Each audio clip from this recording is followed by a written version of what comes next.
Line Extra, your weekly Galway GAA podcast with Ollie Turner and Sean Walsh in association with Seymour's Lochray.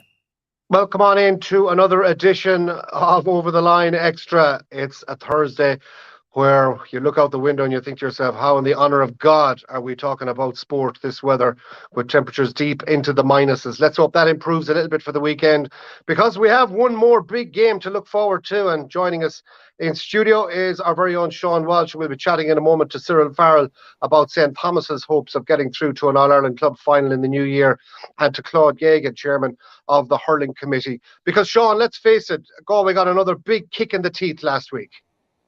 They did, and I suppose, look, at first of all, I feel lonely here in studio today, Ollie, where everyone else seems to be gone online. But look, before we go anywhere, the pride of place this weekend, obviously the Salthill and Cara ladies and Sarsfields, we wish them the best of luck in their big games over the weekend in terms of bringing success back to Galway. We say well done to Geogheon and Clonberne on the success last weekend. But look at what you're saying, Ollie, I suppose, again, is true, isn't it? The Leinster under 17 Hurling Championship details were announced last week, and I suppose, just to give you a little bit of the background to this, in previous weeks, Paul Bellew and the Galway County Board had kind of reached out to say, look, the Galway minor hurlers want to be involved in the provincial championship for two reasons. Number one, that they start at the same time as every other team in the competition. And number two, that they get the same amount of games, because the Galway minor hurlers have kind of been thrown around in the last few years where they kind of come up with a competition outside of the provincial championship structure. Last year, Fergal Healy's minors played 3 games. In contrast, some of the other teams were playing 8, maybe 9 games. And I suppose Claude Geogheon, the chairman of the hurling committee, that's the backdrop coming into the last few weeks. But when the Leinster Council provided the details of next year's, the 2023 under 17 hurling championship, that now has 7 teams, includes Kerry and 2 Ulster teams, and still leaves Galway on the outside, I'd say when you saw that, you went, hello? Yeah, sure. Like, it's utter frustration, Sean, really, I suppose, is the word that comes to mind most of all. Like, it's incredibly frustrating. Like, even at convention, I mentioned the fact that Ulster teams are playing in the Leinster Championship, and which is great, by the way, and it's fantastic, and I have no problem with it. But the Ulster teams are allowed in, and Galway weren't. And then we learned after that Kerry are also now in, which, again, I have no problem with Kerry playing in it, but Galway have an existing relationship with Leinster in terms of the senior Leinster Championship and the under 20 Leinster Championship, and yet we're passed over, despite the fact that for several years now Galway have made repeated requests to be allowed play in the under 17 Leinster Championship. It's again something that we came back to this year. We've gone from pillar to post, to be brutally honest with you. We've gone from Croke Park to the Leinster Council to the Development CCC and all the way back again, and getting a lack of clarity from a lot of places, being brutally honest. The Development CCC, to their credit, had a meeting with us and said that, they had requested some information and asked about the possibility of it, but their hands are tied in that it's ultimately a Leinster decision. And we basically got no traction, unfortunately. And who makes the decision, Claude? Is it the other counties that don't want Galway in, or is it made at provincial level, or what's the stumbling block here? Well, to be honest with you, Sean, we'd love to know in some ways. Our, let's say, level of information that we get back is very limited. It's non-official a lot of the time when it's coming from Leinster. It's essentially the Leinster Management Committee at the CCC would decide on that matter. And of course, that would be made up of all the different counties in the Leinster Council. But I suppose we haven't been given great clarity into why the case isn't. Off the record, some people would say to you that certain counties don't want you, but we don't have that confirmed to us as such. It's very, very frustrating. Very frustrating. The bottom line here, do you remember? I mean, obviously we go back to the 60s when Galway were looking to join some provincial championship, and Cyril might remember this, where Wexford were the one team who vetoed Galway getting into Leinster, and so we spent that decade in Munster at senior level that everybody's quick to forget about. So it's very easy for us to historically think and assume again, Claude, that here we have the same traditional counties in Leinster, and you could count them in literally one finger, don't mind one hand, that don't want Galway and Leinster. So the question is this down now to an individual or one or two individuals who are against Galway? And is it just the fear that Galway will dominate minor at Leinster level and win all before them? I'm sure, Ollie, as I say, we don't really know. Like, I suppose there's always the thing where people are always going to want to kill their own nest, I suppose, if you're being brutally honest. You know, that's reality. You're first and foremost going to look after yourself, and like no more than us. Like we're looking to look after the development of the Galway minor team by getting them more competitive games. I don't know as it individuals, Ollie, as such. In fairness, I'd say there's probably a long-standing opposition to it from a number of counties, and I wouldn't necessarily say that they're always, let's say, the stronger hurling counties. I can't say that for definite. I suppose one of the biggest problems we have is we don't know what the roadblocks are officially. We're not officially told the roadblock is this. We don't want you to have a home game. You'll have to travel to us.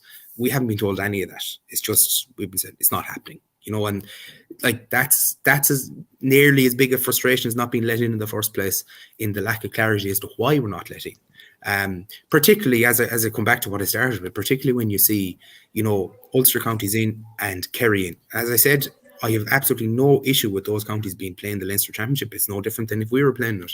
But it's a bit of it's hypocrisy that they can and we can't.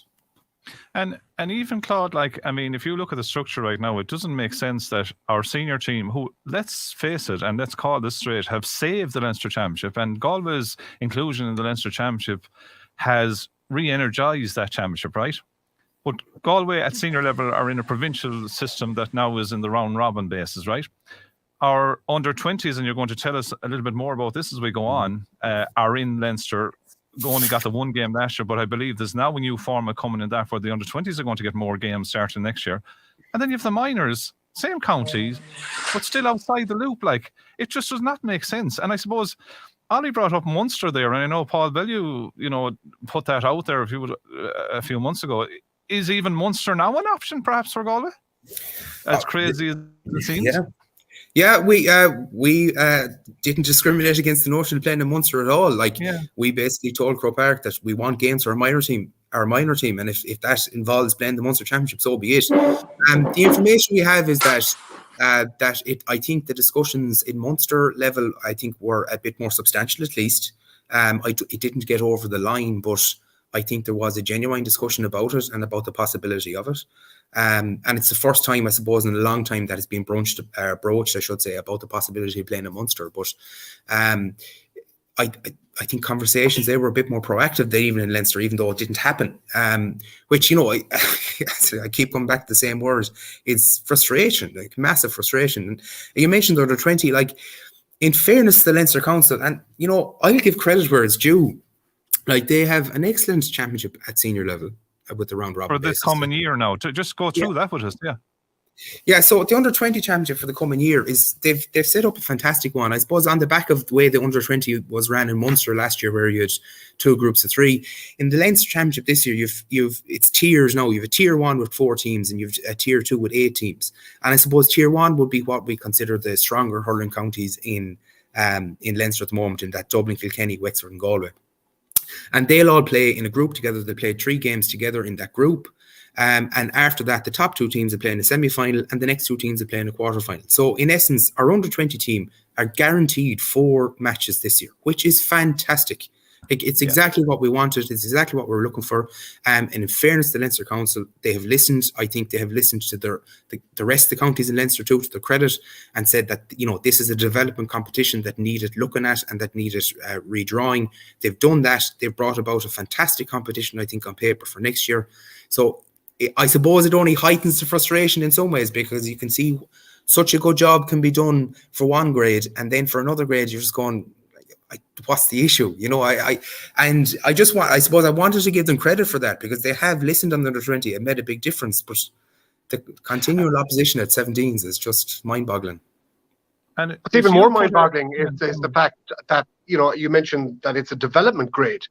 So in one sense, should there even be a Leinster Championship or a Munster Championship, or should it be ran along the lines of your Tony Forrestals or your tip co-ops, where you literally are looking at, this grade being used to develop players to get to 20s. And so we saw a terrific All-Ireland Minor Championship last year, an unbelievable match between Galway and Tip in the semi-finals as well. But ultimately, at the end of any year, are you just looking at saying, well, how have we done our job in developing these young players? Yeah, absolutely, Ollie. And I think you've probably touched on a larger question there and a larger issue. And I suppose that goes back to the age grade debates that are going on at the moment.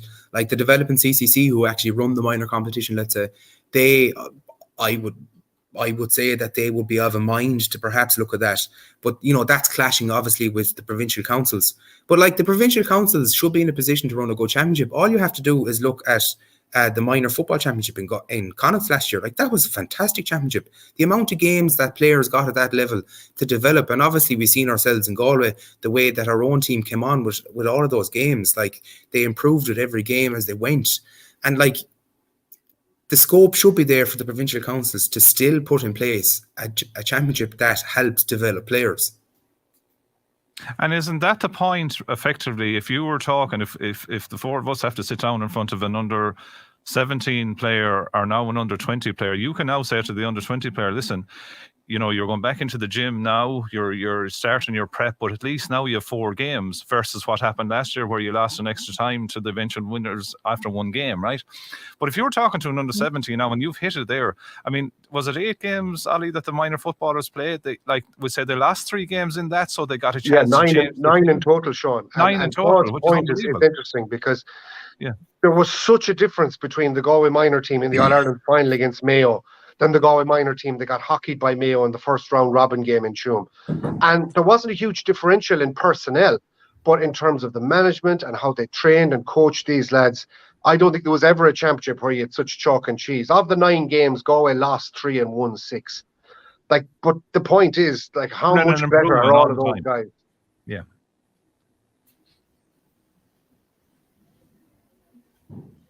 So I suppose it's a similar question, Sean, then when it comes to the to the minor hurling, and you're saying to yourself, like last year, wasn't it our first home game since 1966, where Galway played Clare in Athenry? So we're the guts of 60 years without getting home games. So I'm sure Claude would be quick to take that off the table if that's a stumbling block. We don't mind. I think the key here is the numbers of games that are played, and especially with minor lads, if they can get into a Tullamore or a Portlaoise or a Croke Park, God willing, at a semi-final or final level, then that's ultimately what will bring them along in terms of competition and bettering themselves. But, being held back to an All-Ireland quarter-final round robin and then an All-Ireland semi-final invariably, of course you're going to win more than you lose probably from a Galway perspective, because you'll end up winning a 4 in a row like we did. But ultimately, what you end up with is hundreds of lads around Galway with All-Ireland minor medals and not very many of them making the actual breakthrough that's needed to be a top-class senior hurler. Yeah, absolutely, Ollie. You've really hit the nail on the head there. The thing about it is, and I know at convention, Paul made some comments that were probably misconstrued in some ways. He mentioned the fact that we were more concerned about getting games for our players for development, that we weren't interested in winning All-Ireland. It's not that we don't want to win All-Ireland competitions. Of course we do. But it's more important that the 17-year-olds that we have at minor level are progressing on so that, they are, I suppose, for the want of a better way of putting it, battle-hardened championship. It's like Cyril will tell you there, better than any of the rest of us, you can do 25 training sessions, but you can't beat a championship game. In finding out about lads and how they're going to get on in the white heat of battle. And that's what Paul meant, it's can we get more games? If we get more games, and it means losing a few more games, or maybe not winning as many minor championships as we had, we'll certainly live with that. We'll certainly live with that. It's we want development of the players first and foremost. That's what the key is here.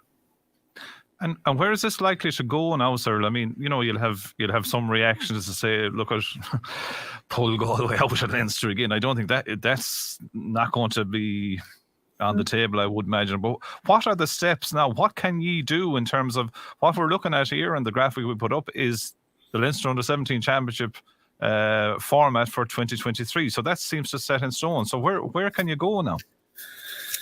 Yeah, it is. And I suppose when you look at the format, in tier 1, where you have one group of 3 and one group of 4, it's just crying out, will you just put Galway in and make 2 groups of 4? But like in terms, like our hands are pretty much tied, Sean. Like we, I suppose, for the want of a better word, we'll make as much of a racket as we can. We're trying to get as much exposure for this as we can. Our Central Council delegate, Matty Kilroy, certainly will bring it to our Corley level to raise it. Of course, we don't have a seat at the table at the Leinster Council, which makes life difficult because, we're not in the room when discussions are going on. But, we continue to press home as hard as we can with it. Every time we have an opportunity, we will certainly be discussing it. And it's like we want to keep it in the limelight. We want to show, I suppose, the lunacy of the setup of it, really. And like at convention, I used the word disadvantaged and somewhat discriminated against even our under 17 players. And I totally stand over that. And it's something like that we will be continuing to raise at every juncture that we have. There's presidential elections coming up at next Congress. Any president that comes looking for a vote in Galway is certainly going to be asked about this issue. And I'll certainly be raising that issue with anyone seeking election as to what they're going to do about this. That'll be high in my agenda anyway. And I suppose, Cyril, the other thing when you look at this, the under 20 really sounds exciting now. If we're looking at 4 games, now the caveat there as well is, and I suppose Claude is something that will be talked about as well, that the fact that say last year's under 20 championship I think was a little bit devalued because every county didn't get the chance to play their best players because there was a ruling there that if a player played senior grade, he wasn't allowed to play under 20. But certainly the under 20 looks exciting. But your thoughts, Cyril, on the minor, it looks a bit crazy that Galway are not included, doesn't it? Is Cyril with us there?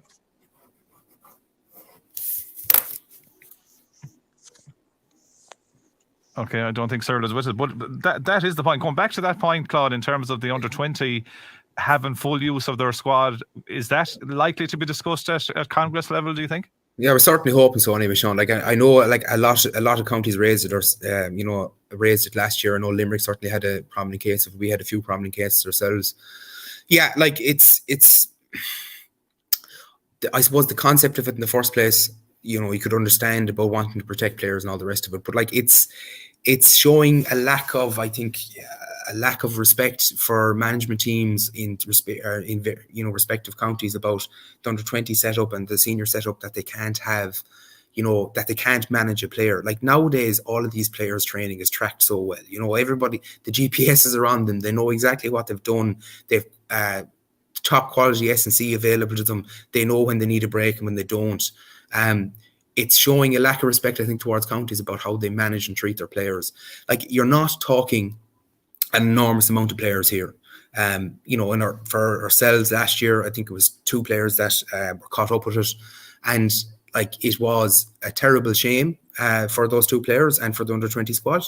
Obviously, like, because I'm sure they would have loved to play with the 20s, and naturally, of course, the players in question, like, the talent levels that they had, they certainly, you'd imagine, would have made a difference for the 20s. But it's probably showing, I think, a bit, as I say, a bit of a lack of respect towards the management teams in the counties not to be able to manage their players properly and to be willing and want to look after their welfare. It's almost as if, the under 20 manager will get his pound of flesh and the senior manager will get his pound of flesh. That's not the case. Like, in all of these counties now, these management setups, work really well together because they have to manage players and the workload. And as I say, I think counties are well capable of doing that if they're given the opportunity to. Cyril Farrell, if you're hearing us there now, your thoughts on this whole thing? Well, definitely the under 20. I think it's a crazy rule that they're not allowed to play. You know what I mean? Like, they should be allowed to play with colleagues under 20, and if they're good enough, allowed to play senior. Like Claude is a very good point there. They're all being kind of monitored very closely now, and all you have to have with the managers is a bit of common sense. And I don't think that rule would stand up in any kind of appeal court if it was brought to that. You set up a competition for under 20s, and yet if you're deemed good enough to play senior, you're not allowed to play under 20. I don't think it's hold up at all. I think it's a rule that should be changed, without a shadow of a doubt, that they should be let play with the under 20s, and if they're good enough, with the seniors. Well, I tell you, it's interesting times. Ollie, I know that next weekend or on Sunday we're looking at St Thomas's, but I think what we're after talking about there and touching with Claude, they're huge issues really going forward, aren't they, for Galway? Well, even I'm looking at Demore McHale's, and you'd say, okay, well, here's an obvious example whereby you take a minor who isn't allowed to play with his adult team, and you might say that's fair enough, but we'll say in these All-Ireland club competitions where you've got players now from Clifton, from Dunmore and Moycullen at hurling level, and I'm sure the same could be said with St Thomas's, albeit that they've a slightly older profile, it would appear anyway in terms of their playing group. But all of those teams, in particular Moycullen, Dunmore, would have had lads on the minor team last year that won the All-Ireland, and they've all turned 18 now, and they're all still involved in the competition. So the likes of Colm Costello would be some addition for Dunmore McHale's now in January if he was able to come and join his lads for an All-Ireland semi-final. He's 18, he's gone past minor, but because of the rule that he was minor last year and the competition started in that year, he won't be able to join them and play out in that. So there's little things like that. And then you say, okay, well, that's fair enough. You're protecting a guy who was a minor last year. But you're talking about trying to protect a lad who's 19 or 20 and who's physically developed. And when we look at it, I'm sure Cyril will tell you, back in the 80s, like his lads were probably in their prime at 26, 27. Nowadays, a lad is in his prime at 21, 22. That's just the nature of it. At 26, 27, you're nearly thinking about finishing up. So I think that we have to realise those guys are at their absolute peak, and to deny them the chance to be playing in an under-20 competition. I mean, some of the best under-21 All-Irelands, I think back to David Collins, the one that he won against Kilkenny, after a couple of weeks after Galway had lost the All-Ireland in 05. And he still thinks that probably was the best medal he ever won because of the quality of that game. And you had a raft of seniors from both sides just going hell for leather. Now, can you imagine that 05 final without Galway or Kilkenny being allowed to play their seniors? It would have been just a nonsense of a game. And so I think we have to have a small bit of cop on as well. There's just, in fairness to the GA, they're doing a lot in terms of, committees and trying to work out what's best for welfare.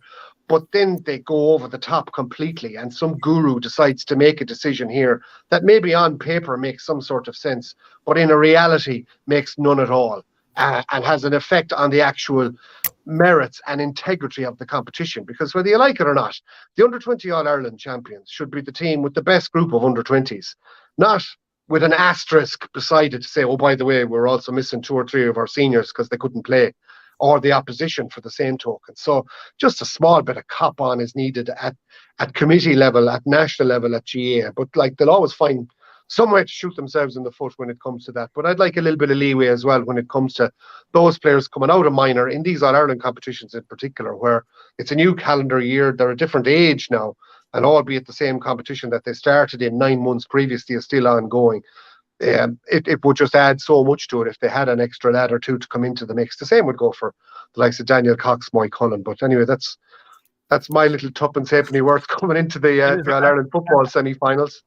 Yeah, and I suppose, look at the asterisk. Look at Kilkenny won, and fair play, won the under-20 All-Ireland this year. But I think all the teams, like as Claude has said, the 2 lads were missing for Galway. Wexford missed players in the Leinster final, and Limerick were without maybe, one of their best players in the All-Ireland final. So, as you said, maybe there is an asterisk now against that, and I think it's a rule that needs to be changed. But look I think the big one on the table right now is somehow Galway needs to be included in the Leinster Under-17 Hurling Championship for 2023. And if there's anyone, dare I say it, with a little bit of sense about that whole thing, can we solve that and solve it quickly? Because ultimately what you want is young lads to develop properly and along the same lines as every other young hurler in the country. And I think that's where it's at. Cyril, next Sunday, it's hard to believe, it's the 18th of December. Claude probably has a few Thomas's hats he can put on him to keep him warm, but we're into an All-Ireland semi-final. St Thomas's go into their 6th All-Ireland semi-final. They're third against an Ulster team, taking on Dunloy. The bookies look like they have Thomas's down as favourites, but this is a tricky game now, isn't it? Yeah, like it's funny. I need to go with teams that play the Northern champions. They're always very, very hard to beat. Now, the last year it had been Slaughtneil, the Derry champions, but before that was always Antrim, and their standard of hurling was very high. But like Thomas's, like Sean, you and I have looked at them for the last 3 years, and they've pulled victories out of things that you say that they're not going to win, and yet they won the championship again, and they've done 5 in a row, which is unreal. And knowing them, they're going to go for 6. Very strong up the middle, like Fintan Burke full back. Shane Cooney to be centre back now. If not, David Burke will be there. Here now, let's look at Shane Cooney. From what they're saying, nearly back to fitness again. Would you start him or would you hold him now for Sunday? Well, I suppose they might hold. Now, if he's fit enough, he'll be started. You know what I mean? And that would shove David to midfield and shove someone else up front, and maybe one of the fast young fellas will be left off to come on. But if he's not fit enough, he probably won't start. Now, I don't know how he rates in fitness, but fit Shane Cooney will be picked on any team. Yeah, and he's a key figure for them. I suppose the other injury doubt has been James Regan, and James Regan seems to have picked up a very serious hamstring injury. Not quite sure will he be able to have any involvement this weekend either, but he's a big loss to them as well. David Sherry obviously out with the cruciate, but what they've done throughout Galway has been most impressive, Cyril, in the sense that, the star of the county final was Mark Caulfield, who kind of came out of nowhere at the start of the year, hit 1-2, 1-3 in the county final. That won it for them. Yeah, and to be fair, they've been great at shoring up. I really thought in the final, in the replay, missing Shane Cooney and James Regan and Sherry, I said, I thought Loughrea beat them when these guys were missing, but they didn't have Mark Caulfield giving a powerful display. He'd probably be on, even if the boys are back, Sean, I think he'd be on anyway, because he's very good for the kind of as a puck out option. He gives them a great range for puck outs. But you look at the two boys, the two real leaders, say Conor Cooney and David Burke, they've been doing fantastic stuff for Thomas and for Galway. That's why I'd say the bookies have them such hot favourites for Sunday. I think the Croke Park factor, Sean, comes into it as well, though.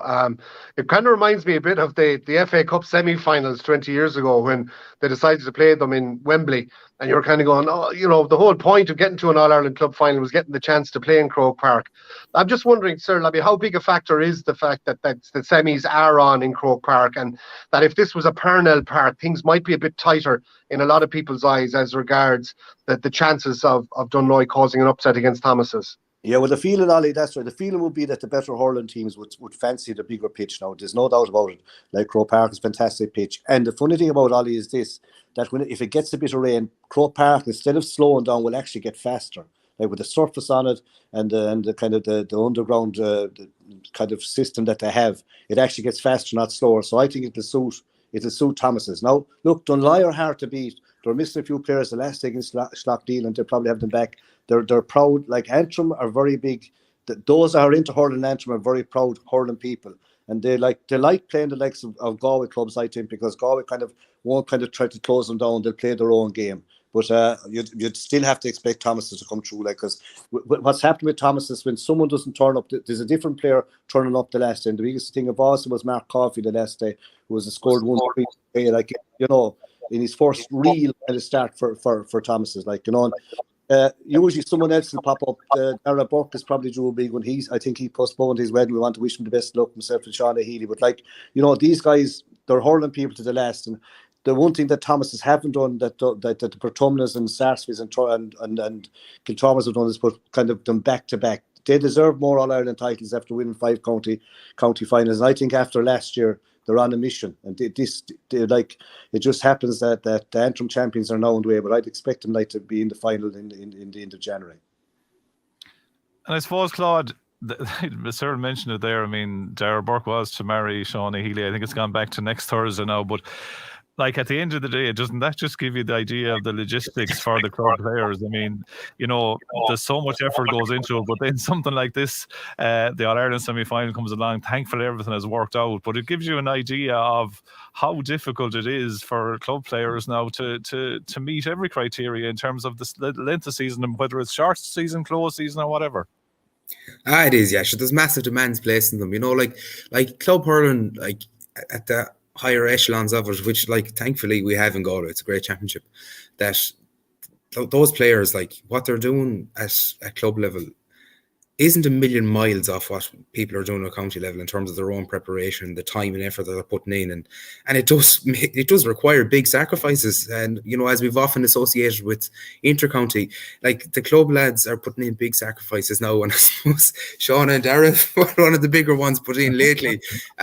They're probably very lucky. Dara's a lucky man, I think, with who he's marrying. I think there was a bit of understanding there that mightn't necessarily have been otherwise, but yeah, they made a big decision, and it just shows you, I suppose, what it means to them as well. To be involved in this situation, that they'd even contemplate that. So I suppose it shows you the caliber of people you're talking about.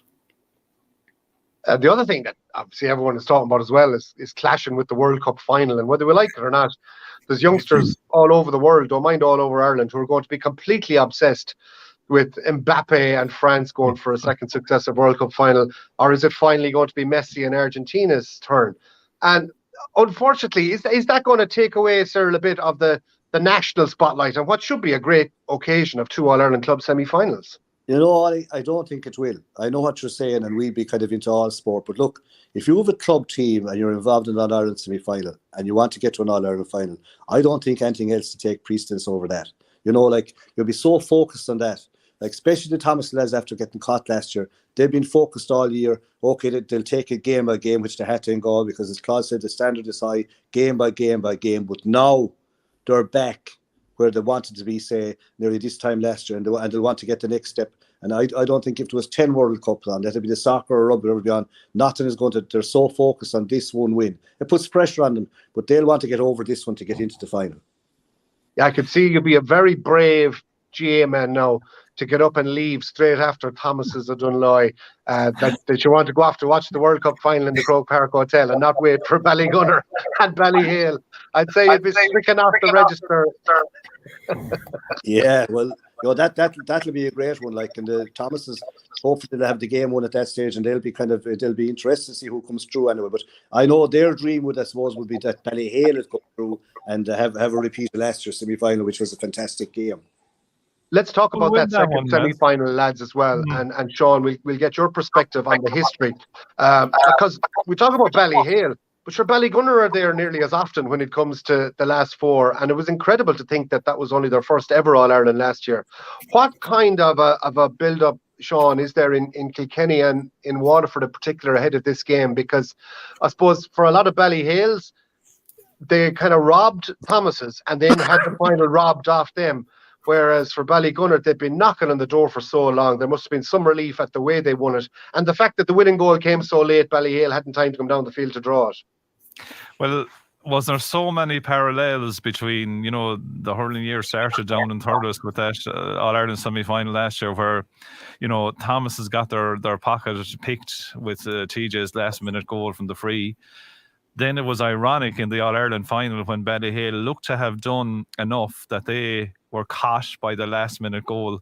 I suppose there's an awful lot of talk. It's interesting that there's a Galway angle to the Ballygunner success. We know that Tony O'Gregan and Jerry Hussey were involved in the backroom team with Ballygunner, where, as you said, they're perennial winners in Waterford. I mean, you know, they're in double figures nearly in terms of the amount of championships they've won in the last 20 years or so down there. So their problem was firstly the Munster Championship, and then it was the winning of the All-Ireland. So they have got a big monkey off their back in terms of winning that All-Ireland last year. Now, the one thing I have heard since that All-Ireland final, and I know Thomas's are being driven by Ballyhale catching them, but by God, Ballyhale are sore after being caught in last year's final in that manner.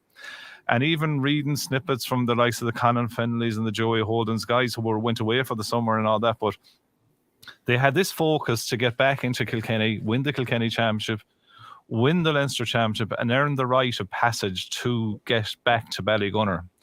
And I think that the Ballygunner are going to be hit with a Ballyhale storm. Now, if you look at the Leinster final, Ballyhale looked awfully impressive early doors, went into a big lead against Kilmacud, but nearly got sucked back and nearly got pulled back into it. But this game has so many angles to it. Ballygunner will want to re-establish that air of supremacy after winning the title against Ballyhale last year. Ballyhale will want to turn that on its head. I think it's a huge game for both. Really looking forward to it, I have to say. But for St Thomas's, I think the first thing first is, you know, do the business before that and look forward to if they get through an All-Ireland final in January. I think there's about a month, we were saying, to the All-Ireland final. But this other semi-final, I mean, I think Claude will agree as well, like that we can't wait to see what's going to happen here with these two teams. Oh, yeah, really looking forward to Sean. Like, in fairness, you know, like Ballyhale are the royalty, like, of club hurling, you know, up there with the greatest teams. Like, obviously, we've had one in Portumla ourselves, and Athenry, obviously, in Sarsfield's great tradition that they have. But Ballyhale, like, have been, you know, in the last decade and a half at this stage, really, have been super. And like, Ballygunner, I suppose, had that potential for quite some time, and, you know, finally broke through last year. And, you know, even this year now, their game against the Piershick in the Munster Championship, was the quality of it was like, it was a next thing to inter-county hurling. It was amazing quality. So, like, the level, I think I was talking, I had a conversation. I think there's 11 of the Ballyhale panel on the Kilkenny panel at the moment, and that's not including Colin Fendley and Joey Holden. And you'd have something similar with Ballygunner. Obviously, a few more retired there as well. Let's say the likes of Barry Coughlin and that. But like, you're basically talking very akin to 2 inter-county teams, like, you know, and it should be a cracking game. It should be a cracking game. We're looking forward to it, definitely. Cyril, your thoughts? Who would you, if you were putting the Tommy Larkin's lotto winning numbers on it, would you go to Waterford or would you go to Kilkenny? Who'll come out of it? Well, I tell you, Sean, if I was from Thomas's, and I think they'll win the semi-final, I prefer for Thomas's if Ballyhale won, because they play more hurling like the style of Thomas's.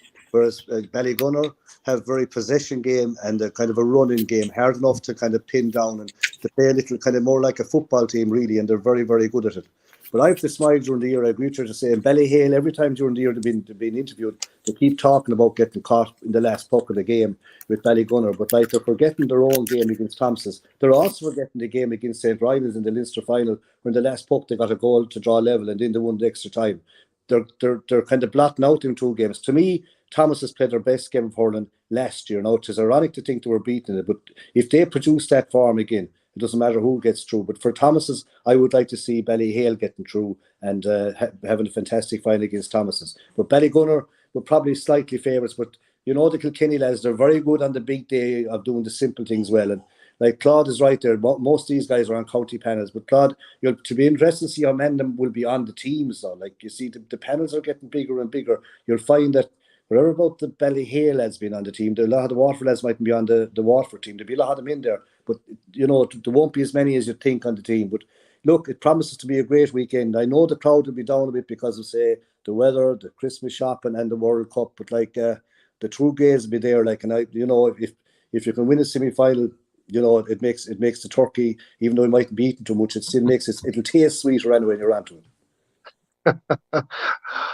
Yeah, well, it wouldn't be a proper broadcast if we didn't mention True Gales or Stalwarts. They're great GA stock phrases as well. Mentioning Stalwarts, Claude, it would be remiss of me and for Sean as well and Cyril, not to mention the passing of Ben Kelly. We were at his funeral last week out in Westside. Myself and Sean work with his daughter Yvonne in Galway Bay FM, but Ben was such a friendly, smiley face. He was one of the main stewards that you'd always meet at the top of the steps in Pearse Stadium on your way to the press box. And in a land where you get a lot of power brokers and lads who let the bib go to their head in the GA world, Ben was the complete opposite. A true gentleman and a guy, Sean, I know that you had great time for as well. I was, and look at, you know, when you think of the connections as well, obviously the Killadima Leitrim connections as well, and his brother Anthony, a well-known GA figure, and of course the connections back to the historic first Galway GA president as well. You was steeped in it, but you put it so well, Ollie. There was always a smile.